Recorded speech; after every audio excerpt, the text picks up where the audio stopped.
Very good morning all of you. देखिए students, अपना chapter number 17 complete हो गया है।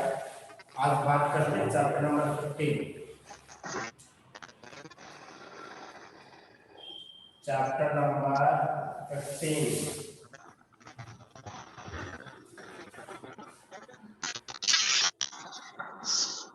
प्रोबेबिलिटी।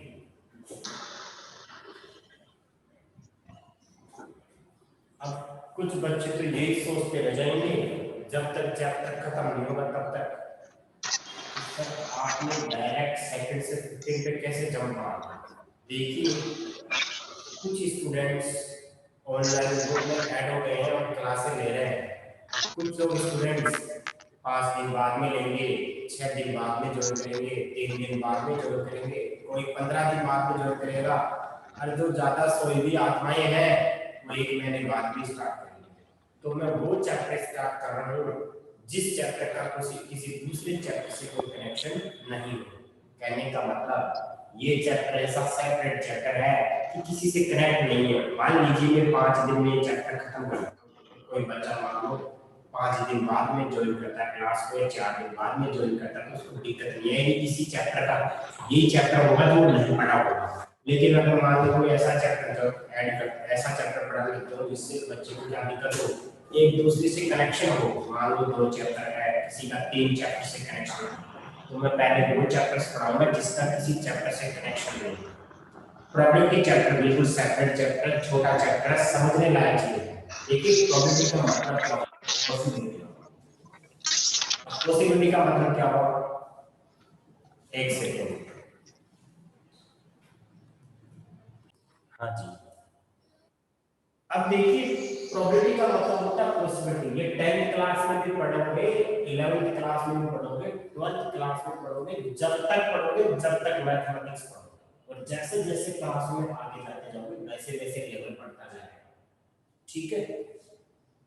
एक इंजीनियरिंग में आरएसबी की सब्जेक्ट आते हैं, रैंडम स्टैटिक्स वेरिएबल प्रोसेसिंग, उसमें पूरी किताब ही प्रोबेबिलिटी की आती है। ठीक है। तो यहाँ पे आपके चैप्टर है, बिल्कुल छोटा चैप्टर है, प्रोबेबिलिटी पॉसिबिलिटी। एक कॉइन को आपने टॉस किया, उस पे या तो हेड आएगा या फिर टेल आएगा, या तो हेड आएगा या फिर टेल आएगा। ऐसा तो है नहीं कि दोनों एक साथ आएंगे, दोनों एक साथ नहीं आ सकते। या तो हेड या फिर क्या आएगा, टेल आएगा। देखिए पॉसिबिलिटी है, 2 पॉसिबिलिटी कर रही है कि या तो वो हेड आए या फिर क्या आएगा, टेल आए। दोनों नहीं आ सकते एक साथ। ठीक है, दोनों एक साथ नहीं आ सकते, लेकिन पॉसिबिलिटी क्या क्या हो, या तो हेड आएगा या टेल।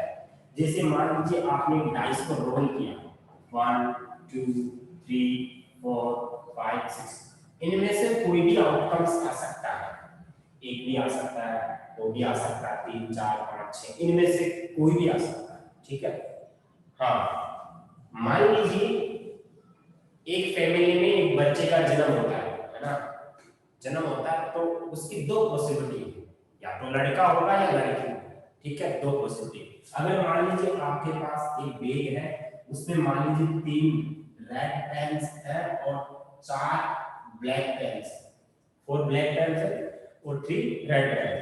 अब देखिए आपने इनको मिक्स कर दिया और आपने कोई भी पेन निकाला तो हो सकता है वो रेड कलर का हो सकता है वो ब्लैक कलर का हो। आप डिसाइड नहीं कर रहे पहले से, यार आइडेंटिफाई ऐसे नहीं कर सकते कौन सा कलर आने वाला है।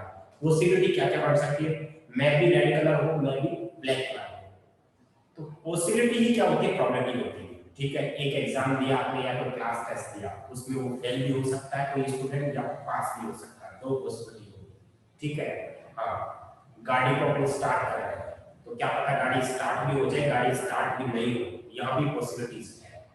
आपने ब्रेक लगाया, गाड़ी ब्रेक की वजह से रुक भी जाए, वो नहीं भी रुके, कभी कभी ब्रेक फेल भी हो सकता है। ठीक है।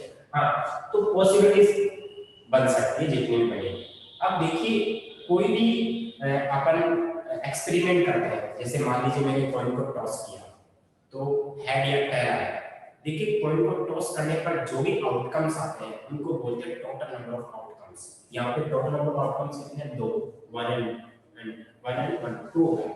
1 2 3 4 5 6, यहाँ पे total number of outcomes, total number of cases भी बोलते हैं, आउटकम्स भी बोलते हैं, केसेस भी बोल सकते हैं। तो यहाँ पे 6 आउटकम्स, यहाँ पे कितने होंगे 3 और 4, 7 में से कोई भी पेयर आ सकता था, है ना। तो 7 यहाँ होंगे, 6 यहाँ होंगे, 2 यहाँ होंगे। जो भी एक्सपेरिमेंट करते हो, जो भी आप काम करते हो, जितने भी आउटकम्स आ सकते हैं वो होते हैं टोटल नंबर ऑफ आउटकम्स या total number of possible outcomes. एक बात होती है कि आपने एक कॉइन को टॉस किया तो आपको मान लीजिए हेड ही चाहिए, जैसे मान लीजिए मैच हो रहा है और टॉस कर रहा है कोई एम्पायर, जो भी टॉस कर रहा है, रेफरी कर रहा है, तो अपन मांगेंगे जो कैप्टन होगा या तो हेड मांगेगा या दोनों तो मांग नहीं सकता। तो मान लीजिए अपने को हेड आने की प्रोबेबिलिटी चाहिए, तो कैसे करते हैं उसको, देखिए हेड आने के टोटल नंबर ऑफ आउटकम्स कितने हैं 2 है, वो तो नीचे आता है हमेशा, डिनोमिनेटर के नीचे आएगा, और जो भी आपको चाहिए वो हेड चाहिए, हेड कितनी बार आ रहा है, एक बार आ रहा है, ऊपर आया, यानी कि आंसर क्या होगा 1/2। ये इसको बोलते हैं फेवरेबल आउटकम्स। क्या बोलते हैं, फेवरेबल आउटकम्स या फेवरेबल केसेस, जो आपको चाहिए क्या फेवर में उसके। जैसे मान लीजिए आपने टॉस किया और आपको टेल चाहिए, देखिए टोटल तो कितने हैं 2 है, और टेल कितने आ रहा है, एक जगह आ रहा है, तो 1/2 is answer. This is the probability of getting head tossing a coin. ठीक है, ये क्या है, getting a probability of head, head आने की प्रोबेबिलिटी 1/2, टेल आने की भी 1/2। आपके पास यहाँ पे टोटल नंबर ऑफ केसेस कितने 6 है, आपको मान लीजिए ओड नंबर चाहिए, सॉरी इवन नंबर चाहिए, क्या चाहिए इवन नंबर, जो प्रोबेबिलिटी चाहिए होती है उसको फेवरेबल आउटकम्स में कंसीडर करेंगे। यहाँ पे देखिए इवन नंबर्स कौन से होंगे, 2 इवन नंबर होता है, 4 इवन नंबर होता है, 6 इवन नंबर होता है, तो कितना होगा 3/6, यानी कि आंसर कितना आएगा 1/2। ठीक है, ये मैं इसी बिल्कुल जीरो लेवल की बातें बता रहा हूँ ना, जीरो लेवल से अपन चैप्टर खत्म नहीं कर देंगे। बात आती है अगर मान लीजिए आपने डाइस को रोल किया तो मान लीजिए आपको ओड नंबर्स चाहिए, ओड नंबर्स कौन कौन से होते हैं, 1 होगा, 3 होगा, 5, कितने आए 1 2 3, 3/6, आंसर कितना आएगा 1/2, कैंसिल आउट हो जाएगा 3 से 6, सॉरी 6 से 3 उल्टा बोल दिया, 3 से 6 कैंसिल 1/2 आंसर आएगा। मान लीजिए आपका वही आप डाइस को रोल कर रहे हो और आपको नंबर जी 4 से बड़ा ग्रेटर देन 4, 4 से बड़ा, 4 से बड़ा कौन सा होगा 5 और 6, तो मतलब क्या होगी 2/6, यस और नो। अब आप मेरे को ऐसे बताओ, आपको आपने एक डाइस को रोल किया और उसकी प्रोबेबिलिटी चाहिए आपको ऐसा नंबर जो लेस देन 4, बताओ क्या आंसर होगा, लेस देन 4 क्या आंसर होगा, सभी लोग कमेंट बॉक्स में कमेंट करेंगे आंसर क्या होगा, 4 से छोटा लेस देन 4,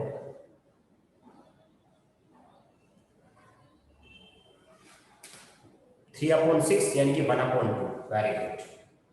6 तो टोटल है और 4 से छोटा 3 2 1, 3/6 या 1/2, बिल्कुल सही बात है, ये आएगा। ओके, ये बात तो आपके समझ में आ गई है। तो अब मैं एक फॉर्मूला लिख रहा हूं, ठीक है, हाँ फॉर्मूला लिख रहा हूं,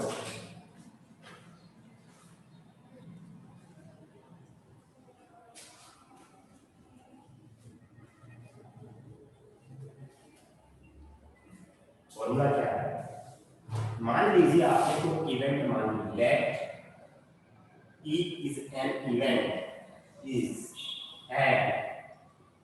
event of any experiment, event of any experiment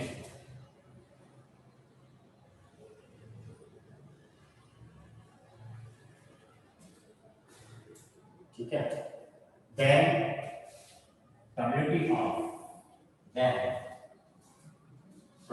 of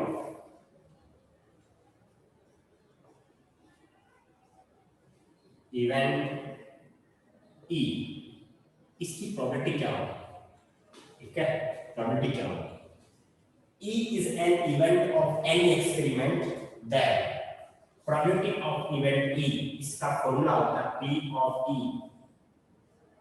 नीचे आता है टोटल नंबर ऑफ आउटकम्स, या अपन केसेस भी बोल सकते हैं, आउटकम्स भी बोल सकते हैं, केसेस भी बोल सकते हैं, ऊपर आएगा फेवरेबल आउटकम्स।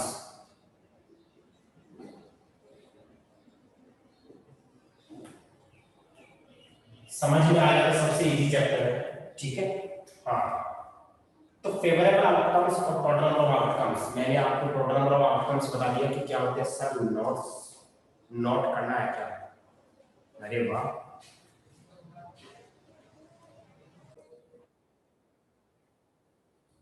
हाँ। और कुछ लोग अगर समझ भी सकते हैं, नोट भी कर सकते हैं साथ साथ, तो कर लिया करो, वो बेहतर रहेगा। लेकिन अगर समझना ही है, आपके समझ में कम आता तो पहले आप समझा करो, फिर बाद में नोट किया करो। मेरे अकॉर्डिंग तो बाद में नोट कर लिया करो, बेस्ट रहेगा। कि 2-3 बार स्क्रीनशॉट के लिए बोलता हूँ, वो तो आराम से कर सकते हैं। यहाँ देखिएगा, तो ये बातें हो गई कि फेवरेबल आउटकम्स जो आपको चाहिए, और टोटल नंबर ऑफ आउटकम्स क्या होगा, जितने भी आउटकम्स होंगे। ठीक है। एक बात और होती है कि जैसे मान लीजिए एक कॉइन है, ठीक है, या अपन ऐसे बोल सकते हैं कि एक डाइस को मैंने रोल किया और उस पे चाहिए आपको ऐसा नंबर जो 7 से बड़ा है, 6 से बड़ा मान लेते हैं, ऐसा नंबर जो 6 से क्या हो, बड़ा हो। किससे बड़ा हो? 6 से बड़ा। देखिए डाइस को जब आप रोल करोगे तो 1 2 3 4 5 6, टोटल कितने होंगे? 6। अब ये आपको पता है कि जो चाहिए, ये तो हो गया टोटल नंबर ऑफ आउटकम्स, लेकिन फेवरेबल आउटकम्स कौन से होंगे? फेवरेबल आउटकम्स होंगे, फेवरेबल आउटकम्स कौन से होंगे जो आपको चाहिए। आपको पता है कि 6 से बड़ा नंबर नहीं हो सकता, 6 से बड़ा नहीं होगा तो क्या लिखेंगे आप? 0। कि इम्पॉसिबल इवेंट है। क्या है? इम्पॉसिबल, ऐसा हो ही नहीं सकता कि 6 से बड़ा आ जाए। अरे हो सकता है क्या 6 से बड़ा आ सकता है क्या? यस और नो में कमेंट करो, 6 से बड़ा आ सकता है क्या? नहीं आ सकता ना। तो कितना आंसर होगा? 0 पॉइंट समथिंग आंसर 0। ठीक है, 0 पॉइंट समथिंग। तो इसको बोलते हैं इम्पॉसिबल इवेंट। क्या बोलते हैं? ऐसी इवेंट जो कभी अकर ही नहीं हो, डज नॉट अकर, तो बोलते हैं उसको इम्पॉसिबल इवेंट, और उसकी प्रोबेबिलिटी होती है 0। अगर मान लीजिए एक कॉइन है, जैसे आपने बचपन में खोटे सिक्के देखे होंगे, मतलब खोटे का मतलब होता है कि खोटे वैसे नहीं कि ऐसे खोटे खोटे ऐसे नहीं, उस पे मान लो ऐसा कोई जिसके दोनों तरफ ही हेड आ जाए, होते हैं ना, चलते नहीं है, दोनों तरफ ही क्या आ जाए? हेड आ जाए। आएगा तो नहीं, मान लो चिपका दिया किसी ने, दोनों तरफ ही हेड आ गया, इधर भी हेड और उधर भी हेड, दोनों तरफ हेड आ गया, उससे उस केस में जो टोटल आउटकम्स होंगे वो क्या होंगे? हेड और हेड, क्योंकि टाइम तो है ही नहीं। जब दोनों तरफ ही हेड चिपका दिया तो टाइम तो आएगा ही नहीं। यहाँ हेड और हेड आ गया। अब आपको मान लीजिए प्रोबेबिलिटी चाहिए कि हेड आने की, आपको पता है टोटल आउटकम्स कितने हैं? 2 है, और आपको हेड आने की प्रोबेबिलिटी चाहिए, और आपको ये भी कंफर्म हो गया दोनों तरफ हेड है, तो आप कैसे भी छालो क्या आएगा? हेड ही आएगा। तो आपकी फेवरेबल आउटकम से कितने हैं? 2 है। तो आंसर कितना होगा? 2/2 1। देखिए श्योर इवेंट है, डेफिनेट हेड ही आने वाला है, क्योंकि दोनों तरफ जब हेड है, जब दोनों तरफ जब हेड है तो डेफिनेट क्या आएगा? 1 आएगा। क्या आएगा? 1 आएगा। इसको बोलते हैं sure event. Probability of sure event always equal to 1, हमेशा 1 की इक्वल होती है। उस इम्पॉसिबल इवेंट की प्रोबेबिलिटी होती है वो 0 होती है। अभी तक अपन ने जो भी आंसर्स पढ़े हैं, एक तो 1 पढ़ा है, एक आपने 0 पढ़ा है, अभी आपने 1/2 पढ़ा था, 1/3 भी पढ़ोगे, 2/3 भी पढ़ोगे। देखिए आप यहाँ से ये रिजल्ट गेट कर सकते हो कि हमेशा प्रोबेबिलिटी 0 या 0 से बड़ी या 1 या 1 से छोटी। देखो 1/2 0.5 होता है, 1/3 0.33 होता है, 2/3 0.666666 होता है, और 1 हमेशा प्रोबेबिलिटी 0 और 1 के बीच ही होती है, और 0 और 1 भी हो सकती है, 0 से छोटी भी हो सकती है, 1 से बड़े भी हो सकती है। ऑलवेज प्रोबेबिलिटी की जो लिमिट होती है वो 0 और 1 से के बीच में, और 0 और 1 भी हो सकती है। तो मैं 3 पॉइंट्स दिखा रहा हूं, उन पॉइंट्स की बात कर।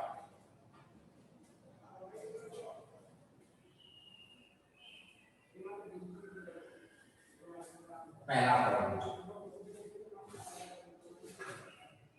पहला पॉइंट है first point, probability of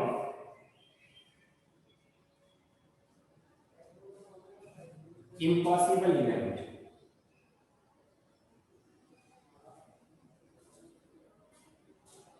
is 0, हमेशा क्या होती है 0 होती है। नंबर दूसरा, probability of sure event is 1 होती है, ठीक है। तीसरा पॉइंट, हमेशा प्रोबेबिलिटी की वैल्यू, ये इवेंट है, देखिए आपने इवेंट ई लिया है तो आपने P ऑफ E लिखा है। अगर A लिखोगे तो यहाँ पे P ऑफ A आएगा, B लिखोगे तो P ऑफ B, C लिखोगे तो जो भी आप लिखोगे वही आएगा, ठीक है। तो P ऑफ E की वैल्यू 1 से छोटी, 0 से बड़ी, 0 के इक्वल भी हो सकती है और 1 के इक्वल भी हो सकती है। 0 से बड़ी, 1 से छोटी, 0 के इक्वल। देखिए ये इक्वल का साइन, ये बड़े का साइन इधर जा रहा है, तो ये P ऑफ B बड़ा है 0 से, P ऑफ B छोटा है 1 से, तो 0 और 1 के बीच। अब तीसरी चीज आती है, देखो जैसे मान लीजिए आपने कॉइन को टॉस किया था, उसका हेड आया था, उसका टेल आया था। हेड आने की प्रोबेबिलिटी 1/2 है, क्योंकि टोटल नंबर ऑफ आउटकम्स कितने 1 1 2 और हेड कितना 1 है, 1/2 आंसर। टेल आने की कितनी होगी, आपको पता है कितने आउटकम्स है टोटल 2, टेल कितने आए 1, इन दोनों को ऐड करो कितना आएगा 1/2 कितना होता है, ऐड करने के बाद 2 एलसीएम 1 + 2/2 इज आंसर इज 1। किसी भी एक्सपेरिमेंट की सभी प्राइमरी इवेंट्स की प्रोबेबिलिटीज का सम ऑलवेज 1 होता है। क्या बोला, कोई भी एक्सपेरिमेंट है, जितने भी इवेंट्स या जितने भी आउटकम्स आते हैं, उन सभी प्रोबेबिलिटीज का अगर सम कर दूं हमेशा कितना होता है 1। ये बात ध्यान रखनी है, सभी प्रोबेबिलिटीज का सम होता है, सभी प्रोबेबिलिटीज का जो सम होता है उसकी वैल्यू हमेशा कितनी होती है 1 होती है। दूसरी चीज, तो यहां पे मैं क्या लिख सकता हूं, सम of all probabilities of sum of all probabilities of all primary events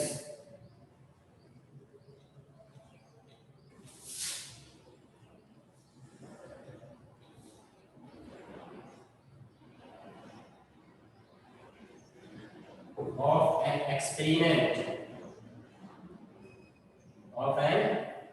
experiment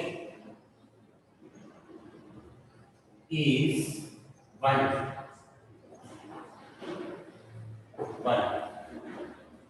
Sum of all probabilities of all primary events of an experiment is 1.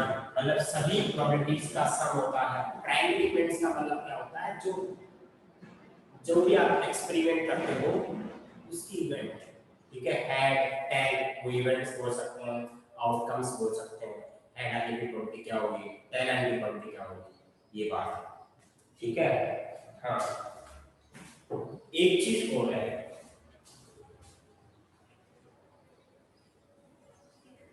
एक और रह गया।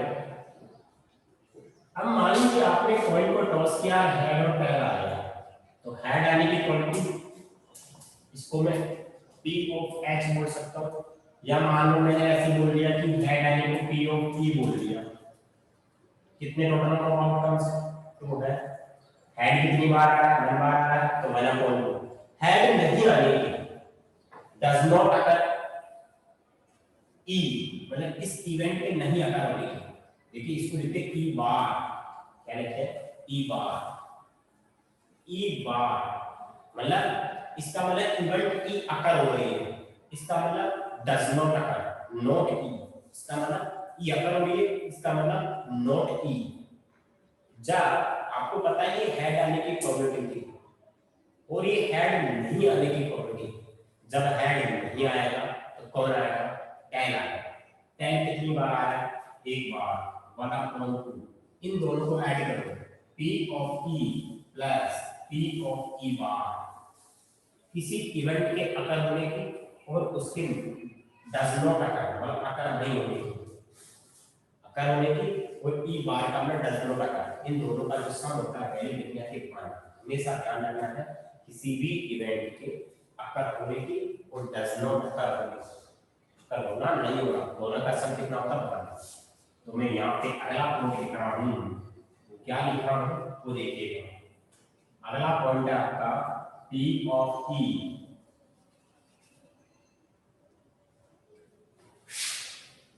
P of E plus P of E का बार equal to 1।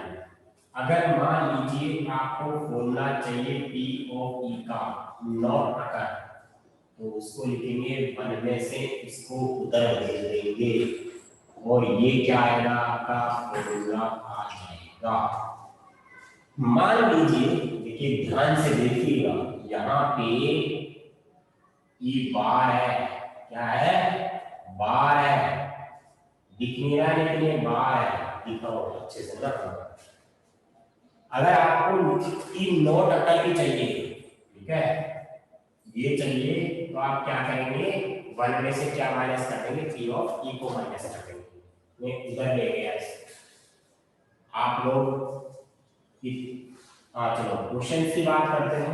Exercise number 15.1 मेरे हिसाब से सबके पास book होगी, आप बुक में देखेंगे और क्वेश्चंस देखेंगे। 15.1 एक्सरसाइज का क्वेश्चन नंबर फर्स्ट, जिसके पास बुक है वो एक बार कमेंट बॉक्स में मैं तो कमेंट करेंगे डन, भाई मेरे पास बुक है, डन लिखेंगे डन।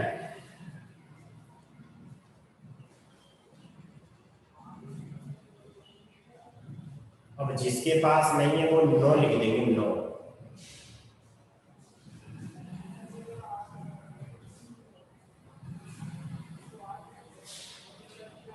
अच्छा, सबके पास बुक है, ठीक है। 15.1 एक्सरसाइज का क्वेश्चन नंबर फर्स्ट मैं बोल रहा हूँ, आप लोग अपनी अपनी बुक में देखेंगे। Complete the following sentence, probability of an event E, probability of event not E equal to, आपको मैंने अभी तो बताया इसका फर्स्ट क्वेश्चन है कि probability of event E, इसको लिखते हैं P of E plus P of E bar, value कितनी आएगी 1 है। सेकंड नंबर का क्वेश्चन,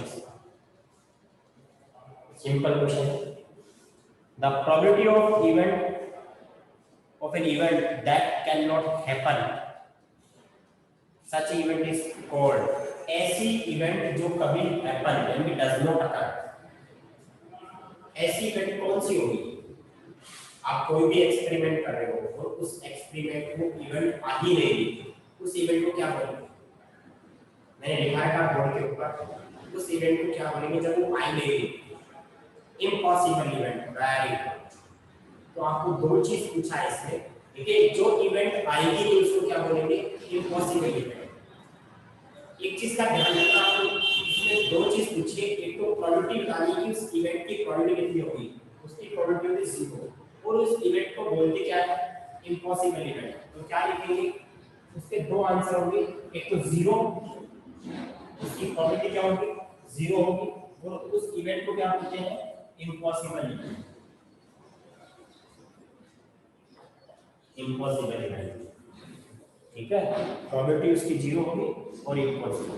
अगला क्वेश्चन है, the probability of an event that certain to happen is such an event. देखिए ऐसी इवेंट जो हमेशा आकर होती है, सर्टेन, श्योर, सर्टेन हो, श्योर हो, उनको क्या बोलेंगे, श्योर इवेंट बोलेंगे, और उसकी प्रोबेबिलिटी कितनी होगी 1। श्योर इवेंट की हमेशा प्रोबेबिलिटी कितनी होती है 1 होती है। तो जो थर्ड वाले का आंसर होगा वो क्या होगा 1 होगा, और उस इवेंट को बोलते हैं श्योर इवेंट, श्योर इवेंट। एक बार यस और नो में कमेंट करो, इतनी बात समझ में आ गई क्या।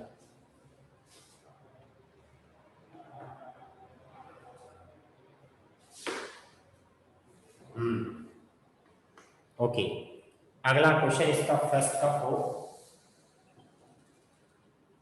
the sum of all probabilities of all the elementary events of an experiment is, सभी probabilities का sum of all probabilities of all primary events of an experiment is, सभी प्रोबेबिलिटीज का सम कितना होता है 1। आंसर क्या आएगा इसका 1।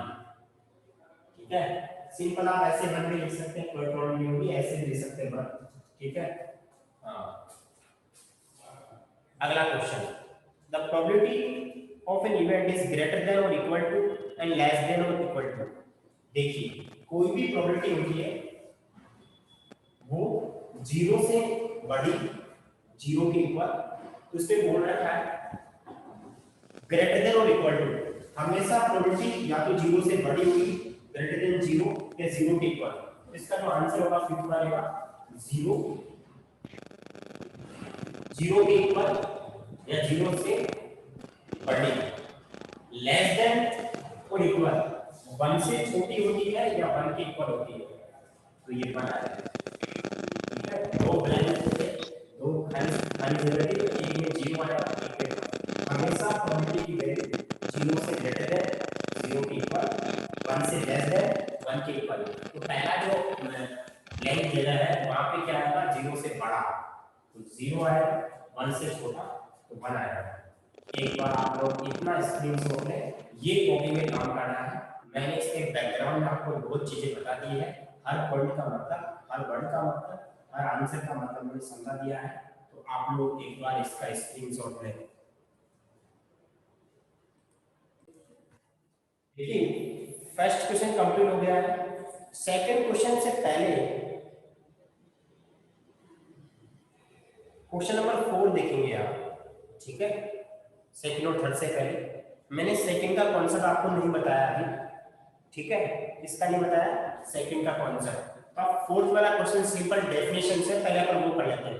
आप भी अपनी कॉपी में फर्स्ट के बाद फोर्थ कर लेना, कोई दिक्कत नहीं है। ठीक है, ऐसे नहीं है माइंड में ऐसे नहीं आना चाहिए कि फर्स्ट के बाद सेकंड क्यों नहीं कर रहा। बेटा जो फोर्थ वाला क्वेश्चन आपको डेफिनेशन जो भी मैंने पॉइंट समझा है इनका मतलब समझ में आ जाएगा। तो क्वेश्चन नंबर 4 देखिएगा।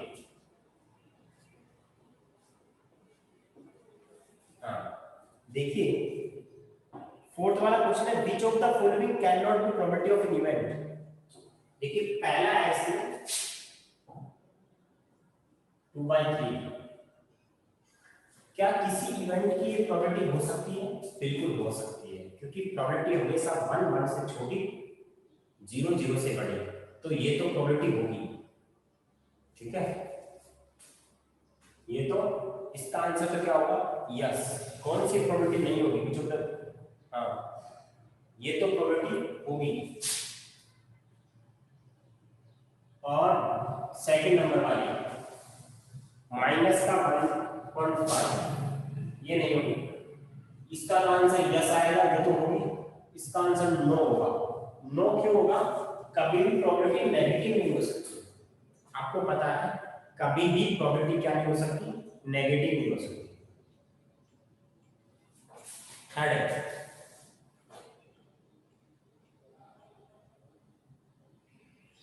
15%।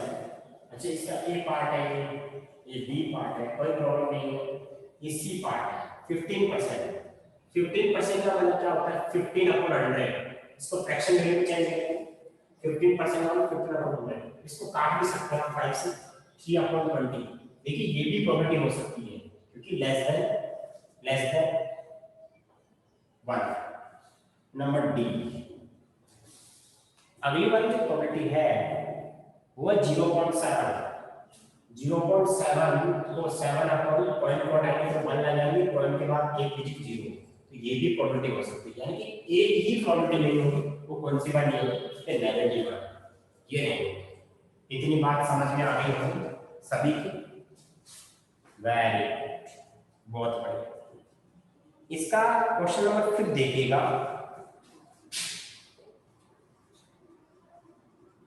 आपको P ऑफ E दे रखा है 0.05। आपको पूछा probability of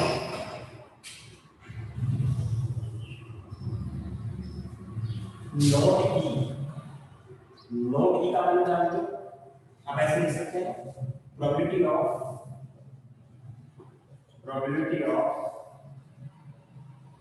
not E।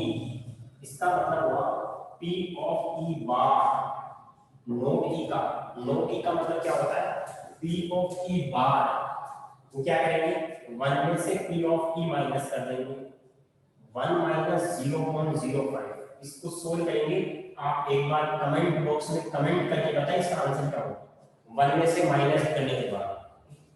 Answer में मिस्टेक होती है इसकी, क्वेश्चन नहीं चाहिए, बताइए क्या आंसर होगा 1 में से माइनस करके बाद। 0.95 बिल्कुल सही आंसर है, 0.95 इज सही राइट आंसर। ठीक है, ये आंसर हो गया है, इतना स्क्रीनशॉट में, बाकी अपन नेक्स्ट क्लास में पढ़ेंगे। इसको तो मैं ऑफ कर देता हूँ, बाकी नेक्स्ट क्लास में पढ़ेंगे। इसका स्क्रीनशॉट ले लें, टाइम आउट हो गया है। जितना पढ़ा दिया उतना कॉपी में काम कर लेना, चैप्टर नया है, कॉपी में यहाँ तक काम कर लेना। सेकंड और थर्ड क्वेश्चन कल बता देंगे, लैंग्वेज के क्वेश्चन, उसमें भी यस और नो में आंसर देना। Thank you.